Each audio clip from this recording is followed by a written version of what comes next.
Pagbasa mula sa aklat ni Sirach.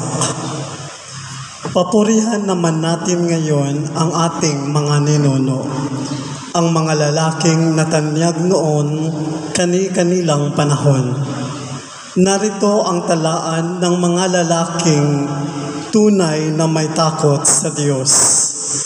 Ang kanilang ginawa'y hindi pa nalilimot. Patuloy na mamanahin ng kanilang mga inapo ang kanilang magandang pangalan, at ito ang kanilang magiging mahalagang kayamanan. Dahil sa tipan sa kanila ng Panginoon, nananatiling matatag ang kanilang angkan, at alang-alang pa sa kanila ay magpapatuloy hanggang sa kanilang kaapo-apuhan. Hindi mapuputol ang kanilang lahi at hindi maglalaho ang kanilang katanyagan. Malaon nang nalibing ang kanilang mga bangkay, subalit mananatili pa ring buhay ang kanilang pangalan.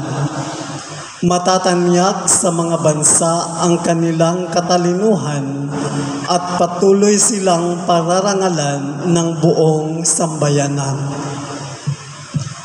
Ang salita ng Diyos. Salamat sa Diyos.